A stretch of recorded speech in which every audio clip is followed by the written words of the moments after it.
Olá, pessoal que atua na área tributária. Tudo bem com vocês? Eu hoje vou fazer um vídeo um pouco mais longo, e ao mesmo tempo sobre um tema bastante delicado, mas acho que é super importante tratar desse assunto, que tem a ver com ética, com responsabilidade profissional, na recuperação administrativa de tributos.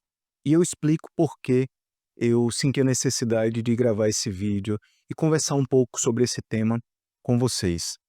É, é fato público e notório, né? Todos nós vemos aí todos os dias nas redes sociais, pelo menos aparece para mim sempre, uma série de anúncios, né, de profissionais, advogados e às vezes contadores também. Para mim aparecem mais advogados nas redes sociais e advogados recém-formados, muito jovens, outros com muita experiência, com muita quilometragem, bastante conhecidos, mas todos assim ostentando muito, né, mostrando ali signos, né, de presuntivos de riqueza, às vezes gravado dentro de um jatinho, dirigindo um carro de luxo, enfim, eh, muita ostentação envolvida. E esses profissionais anunciam a possibilidade de recuperação de tributos, de uma forma muito fácil e prometem um retorno financeiro muito expressivo, muito significativo e de forma muito rápida. E isso é o que chama atenção e faz com que muitos profissionais, muitos colegas advogados, talvez com menos experiência ou às vezes nem tanto, mas se sintam encantados com esse tipo de promessa, de anúncio e entrem nessa e sigam esse caminho. Vejam, aqui não há nada contra da minha parte, assim, não tenho nada contra, a recuperação de tributos, a recuperação administrativa de tributos. Ao contrário, é um serviço que todos nós advogados tributaristas oferecemos e prestamos e realizamos. A questão aqui é outra, tá, pessoal? Ela tem a ver com a forma como isso é apresentado para os clientes, para os empresários, para os executivos, e como esse serviço é executado na prática. E é aqui onde está a minha preocupação, porque eu consigo observar e separar isso em grupos diferentes, tá? Às vezes a gente vê profissionais que fazem isso com muita ética, com muito cuidado, com muita responsabilidade e às vezes nem tanto. Quando a empresa, o cliente é uma empresa, é uma grande empresa que ela possui, departamentos técnicos, setores, né, ela tem um setor jurídico, ela tem um setor contábil, ela tem um setor de compliance, ela, portanto, tem condições de avaliar, a promessa que está sendo apresentada para ela, o serviço que está sendo apresentado para ela, o tipo de crédito tributário que vai ser objeto dessa recuperação. Então quando a empresa ela tem esse corpo técnico qualificado, que é capaz de avaliar e validar, aí tá tudo bem, né. Ela valida, ela analisa o risco envolvido e toma as decisões dela. O problema é que existe um grande universo de empresas menores que não têm, à sua disposição esses profissionais capacitados para validar, e analisar, essas promessas que são feitas. E aí eu estou falando, assim, de clínicas, né, médicas, pequenas empresas, enfim, eh, e são exatamente essas empresas que são o alvo desse assédio, né, dessa abordagem por esses profissionais. Então essas empresas, elas muitas vezes elas não têm a condição de avaliar, então ela nem o empresário nem sabe do que se trata, né, aquele tipo de recuperação. Ela recebe um advogado, um contador que diz para ela assim: "Olha, você tem um crédito lá na Receita Federal e esse dinheiro está ficando lá perdido, vamos correr atrás disso, eu tenho aqui eu sei como buscar esse dinheiro", apresenta uma planilha ali com números que assustam, chamam a atenção ou encantam o empresário acaba aceitando, assina o contrato, assina a procuração, e e o que ele vê na prática né, a recuperação ela se dá por meio de compensação, então ele vê na prática que no mês seguinte ele tinha um determinado valor a pagar de tributos federais, e ele não vai pagar, porque já está em curso uma compensação tributária, e ele acha que já naquele momento ele está conseguindo monetizar todo aquele crédito que ele tem junto à Receita Federal. Isso tudo é muito complexo, pessoal.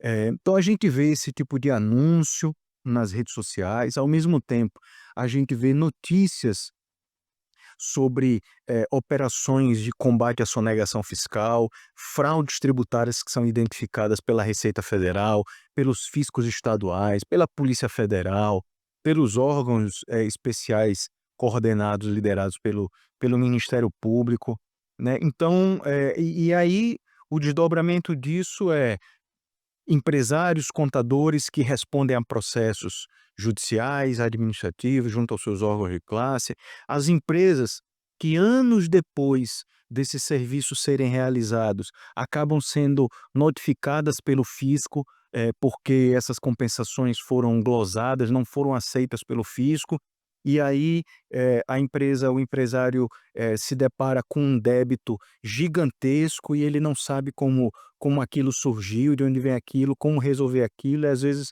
nem sabe que aquilo é culpa daquele profissional lá atrás que fez aquela promessa para ele, ou quando sabe, vai atrás do profissional, o profissional desapareceu, ninguém sabe por onde anda. Então, todo esse contexto é o que me chama a atenção, é o que desperta a minha preocupação. E por esse motivo eu resolvi gravar esse vídeo, que é um vídeo, portanto, que tem como destinatário, assim, ou destinatários, né, os nossos colegas, advogados e advogadas, os contadores, os empresários que são, né, o alvo desse assédio, mas também os agentes do fisco, governo, Receita Federal. Acho que esse vídeo vale para todo mundo. Ah, o que que a meu ver, é um dos fatores contribuintes para todo esse problema que existe, né. É a ausência de regras objetivas que defina procedimentos manuais. Como é que esse tipo de serviço deve ser executado? Que etapas devem ser, seguidas? O que o advogado deve fazer? O que ele pode fazer? Que tipo de procedimento ele deve adotar? Então não existe hoje um manual, um procedimento que seja dirigido à advocacia.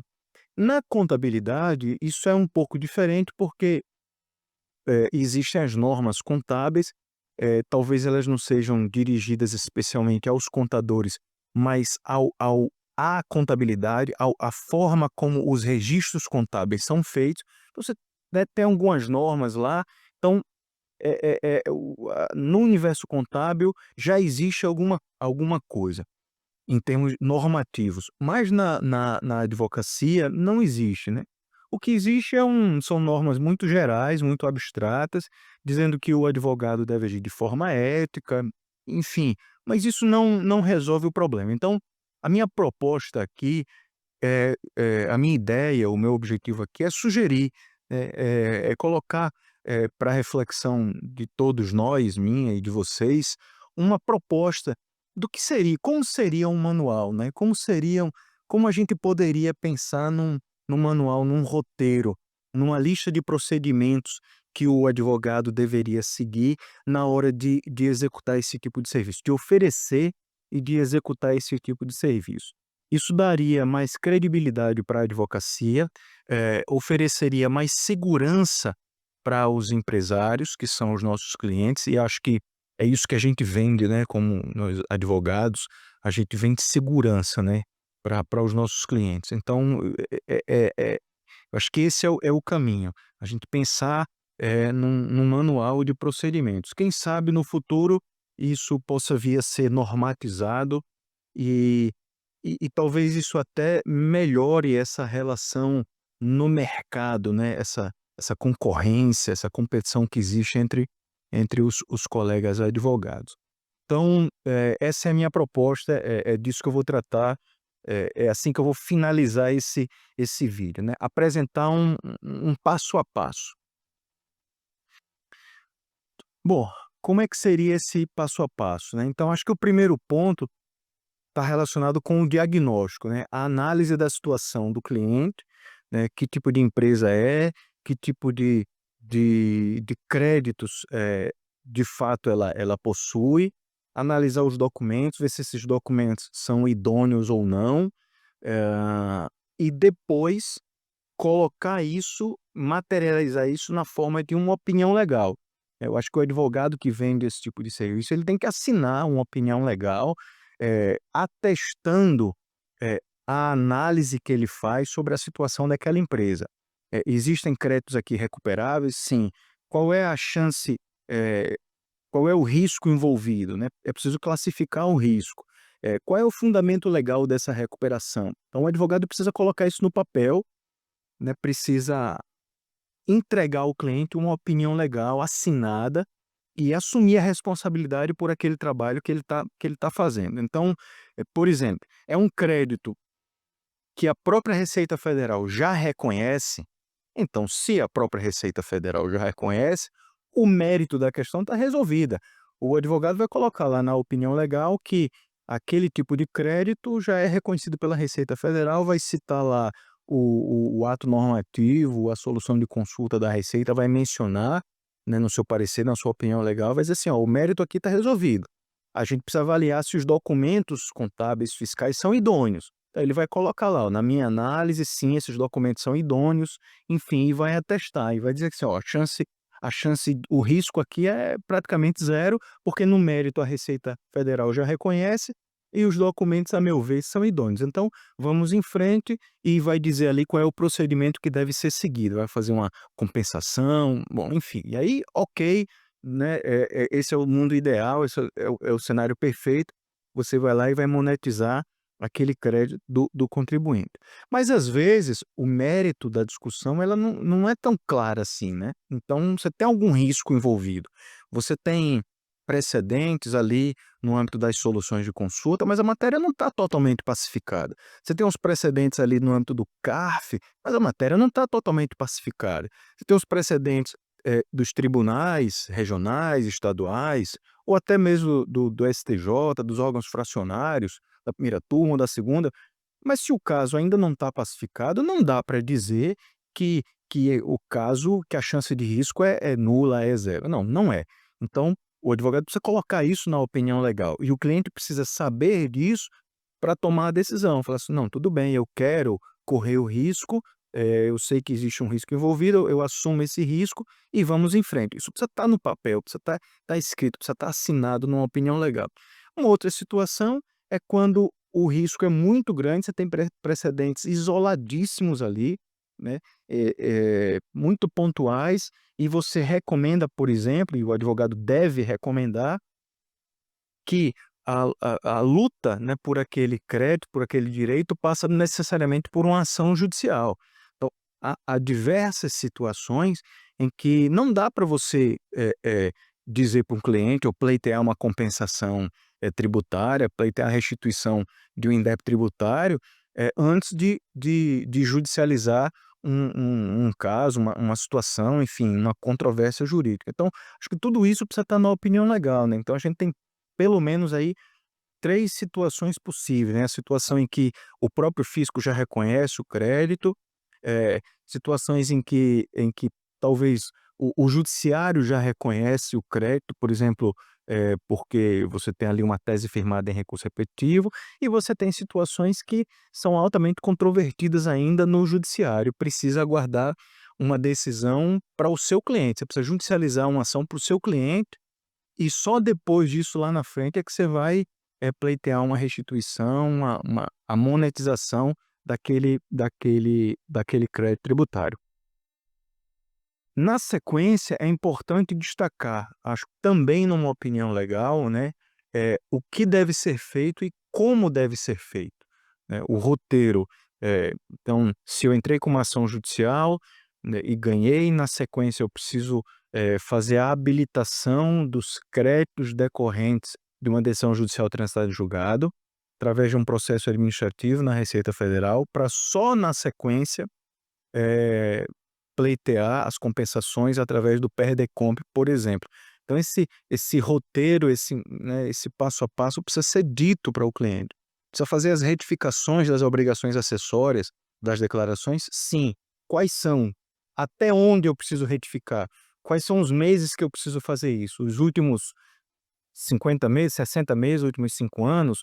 Ou não, eu tenho mais de 60 meses porque entrei com uma ação, isso me garante buscar um período maior. Então isso precisa estar na opinião legal. E por que que eu estou dizendo tudo isso, pessoal? Porque eu tenho visto na prática, recuperações de tributos onde nada é passado para o cliente. O cliente não sabe de onde vem o seu crédito, qual é o período que ele está indo buscar. Essa informação simplesmente não é passada e eu penso que o advogado, deveria fazer isso. E aí depois que as compensações são feitas, né, que esse crédito é monetizado, que o cliente começa a sentir no bolso o benefício financeiro desse trabalho, e aí é quando ele paga lá os honorários para o seu cliente, eu acredito que o advogado ele precisa informar, para o seu cliente que aquilo que está sendo feito, aqueles procedimentos de compensação, etc., aquilo ainda será validado pelo fisco, pela Receita Federal, por exemplo. E que isso tem um prazo para acontecer, o prazo da decadência tributária, o prazo de 5 anos. Então não é porque a gente fez uma compensação esse mês agora, e que no mês seguinte eu entro lá no sistema e consigo baixar uma certidão negativa, que a questão está resolvida. Não, né, durante os próximos 5 anos, a qualquer momento, essas compensações podem ser eventualmente glosadas, se não validadas pela Receita Federal. E aí o cliente não vai conseguir renovar a sua certidão de regularidade fiscal. E aí é quando o problema vai surgir. Então, esse profissional, esse advogado, ele precisa informar isso ao cliente e ele precisa estar à disposição, assumir a responsabilidade e estar à disposição pelos anos que virão, pelos meses subsequentes, enquanto o prazo decadencial não esgotar, portanto, enquanto aquelas compensações não estiverem, definitivamente, validadas, né, homologadas, o profissional precisa estar vinculado a esse cliente, pronto para responder a eventuais intimações, prestar esclarecimentos ao fisco. Então o cliente ele precisa ficar sabendo disso. E o que eu tenho visto na prática muitas vezes é o cliente fala assim: "Não, deu certo o trabalho, o advogado veio aqui, fez uma compensação, no mês seguinte a certidão de regularidade fiscal saiu sem problema nenhum, ou seja, deu certo". Não, isso não significa que deu certo, né. Todos nós sabemos que isso lá na frente pode aparecer em forma de passivo, né, de uma contingência, enfim. Então isso precisa ficar muito claro para o cliente. Então, pessoal, é isso, assim, é uma proposta, é uma reflexão que eu faço aqui e deixo aí à disposição, né, aguardo comentários, a opinião de vocês, mas são questões que me parecem extremamente importantes, é como eu faço no meu dia a dia, é o que eu faço quando executo esse tipo de trabalho, eu tenho esse cuidado, essa cautela, isso tem a ver com compliance, né, com ética profissional, com responsabilidade profissional. Infelizmente, alguns profissionais não agem dessa forma, então fica aqui um alerta para os clientes, para as empresas, tomem cuidado, cobrem esse tipo de procedimento, de responsabilidade dos profissionais, né. Estou falando, obviamente, muito mais sobre os advogados, porque eu sou advogado, mas acho que isso vale, de certa forma, também para os contadores que também fazem esse tipo de trabalho. E fico alerta, muito cuidado com esse tipo de recuperação administrativa de tributos, porque tem muita gente séria no mercado trabalhando, mas tem muita gente aí vendendo sonho, eh, cometendo fraude e colocando as empresas em risco. Isso é tudo que a gente não quer. Um abraço, tchau.